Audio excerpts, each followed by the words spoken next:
Now, typically, if your team has a win and get in scenario the last week of the season just to even get into the playoffs, and then goes on to win not one, but 2 road playoff games to get to the NFC Championship game, you're probably thinking of that as a pretty good season. And probably a bunch of 49ers fans agree. A bunch of other football fans would agree that the San Francisco 49ers had a pretty good season in 2021, especially when you consider not only did they beat the Cowboys on the road in the wild card round, they went up to cold-ass Lambeau in the divisional round and beat the top-seeded Green Bay Packers. Then turn around in the NFC Championship game, and they stuck a hell of a fight to the eventual Super Bowl champion Los Angeles Rams.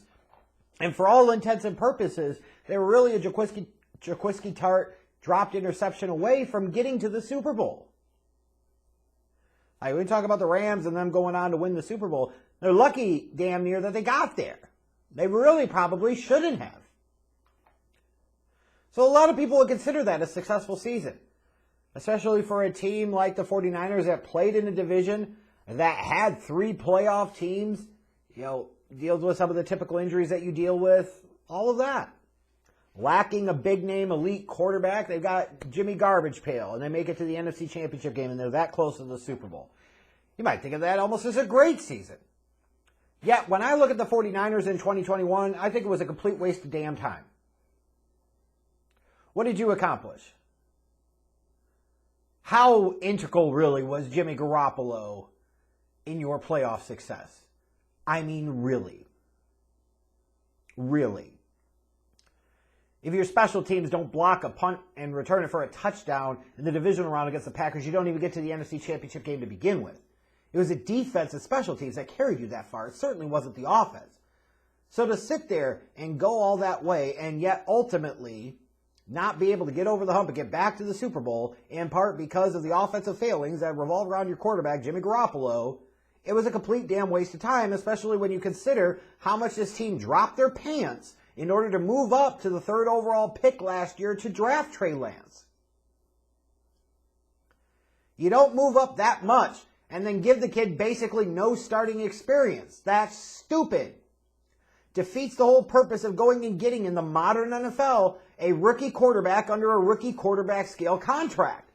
That's stupid. No, that's not how it's supposed to be done. No, it's not cool that the 49ers made the NFC Championship. Did they hoist the Lombardi Trophy? No, they didn't even get to the Super Bowl. So it's all stupid. It was a complete ginormous waste of freaking time. It was. Argue with the wall. So now here sit the 49ers, coming off what leads you to believe that they've got a chance to do something this year. All the while, you have absolutely no clue what you may or may not have in Trey Lance. And some early indications based off what you see in the preseason certainly are mixed. But the reality is you don't know. Hasn't seen nearly enough live, meaningful game action to be able to make any type of determination at all, which is exactly not the place you want to be right now. You make that move for Trey Lance because you believe he's the missing piece, and his skills and his talents, his arm strength, his mobility are going to put you over the hump. You don't do that to sit him the whole damn year. I mean, honestly, look at the 49ers in the playoffs. So much of that was Garoppolo's handoff game and dump passes to Debo. Trey Lance could have fucking done that and brought more to the offense. Better arm strength and more athleticism and mobility. Don't tell me they were better off with Garoppolo as a starter. That's dumb. So anyways, that's where the 49ers sit. Now, they replenished their defense a little bit in free agency, signing Charvarius Ward away from the Chiefs. They brought in DJ Jones, George Odom, Oren Burks, even though I don't think Burks is going to start. But the biggest storyline for the 49ers in the offseason was twofold. One, what's going to happen with Jimmy Garoppolo? Two, what's going to happen with the Debo Samuel drama?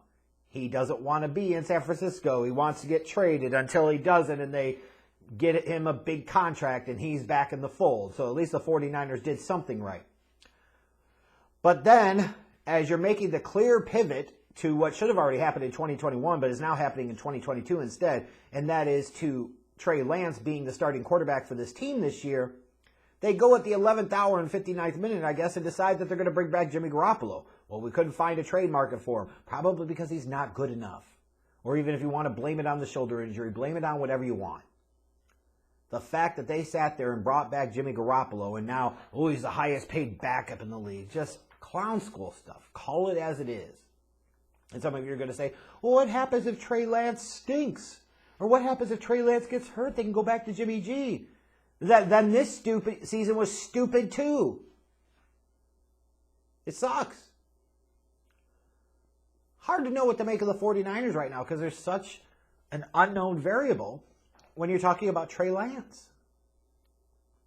You should be talking about a team that if they made a playoff run with Trey Lance starting most of the games last year, they even just got into the playoffs, you're looking at them and saying, hey, they could be a threat to the Rams in 2022.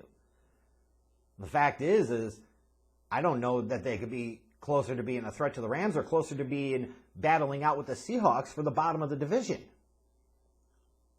Unbelievable. Grossly misplaying and misunderstanding the scenario and circumstances of the modern NFL.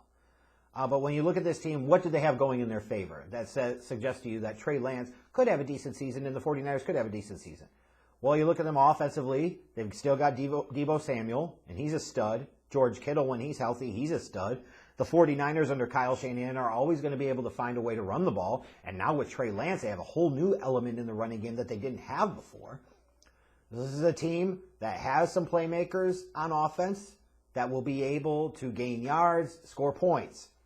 And then on the defensive side of the ball, you've got two marquee kind of building blocks on defense in the MAGA man, Nick Bosa, and Fred Warner. A lot of teams wish they had two stars on their defense like that. So, especially two stars that, are only a few years into the league, like they haven't even really entered their prime, peak years yet. So there's some marquee star talent there with Deebo, with Kittle, with Bosa, with Warner. If you believe in the star system when it comes to the NFL and that you need a few elite level players to really go somewhere, the 49ers have those elite level players. But ultimately, this whole season comes down to one thing. It's what will Trey Lance do? How will Trey Lance look? How will Trey Lance develop? How much confidence will they show in Trey Lance? How much will they put on his shoulders? How much of a real chance will they give him? Or will they immediately, first chance they get, go back to Jimmy G? That's the only concern here. Everything else is secondary. Crazy to think about for a team that just made it to the NFC Championship game and was about that close to the Super Bowl. But it was a complete waste of time in 2021, and they better hope to God Trey Lance is the dude or shows that he could be the dude. Otherwise, the 49ers look like a hot mess. And we're going to find a lot out about them the first half of the season, which is all it comes down to me. You look at their first 8 games, they go to Chicago in Week 1, take on Justin Fields and the Bears, host Seattle in Week 2, go to Denver in Week 3 to face Russell Wilson, host the Rams in Week 4, then a couple of road games at Carolina and at Atlanta, then they host the Chiefs and they go to Los Angeles to face the Rams. You look at the first 8 games and you say, man, there's a number of tough games there. You assume the Broncos are going to be better this year. The Rams are the defending Super Bowl champions. They got them twice. And then they've got the Chiefs. What does that mean? Well, if you're the 49ers, you have any intention on making the playoffs, you better win those other 4 games against Chicago, Seattle, Carolina, Atlanta, and you really would like to perhaps sneak out one of those other 4 games against those marquee, higher-level teams. I just don't know what to make of this 49ers team right now, honestly. Because, you have a lot of accord there that's back from a team that made it to the NFC Championship game. But then you have such a variable with Trey Lance. I don't know. And that's why I'm not that high on the 49ers' chances this year. I've got them going 7-10 and finishing 3rd in the division. Now, if Trey Lance could come in and he provides a different element to the offense, which I think he can, doesn't mean he will, I think he can. There's a big difference between what he can do and what he will actually do. Then this 49ers team could be a scary out come playoff time, just like they were last year, especially with that defense and their ability to generate heat on opposing quarterbacks. They have some good pieces in place. They certainly have the big-name stars that you would like to have, any team would like to have. It all comes down to Trey Lance, and that's the only thing that matters this year. If the 49ers have a bunch of injuries, but Trey Lance looks like he's the dude and they win 7 games, what a fantastic season it is for the 49ers. They got it right at quarterback. You'll figure it out later. But if they win 9 or 10 games and they're battling in the wild card mix and Trey Lance looks doo-doo, there's big trouble out there at Levi Stadium. Don't crap your pants.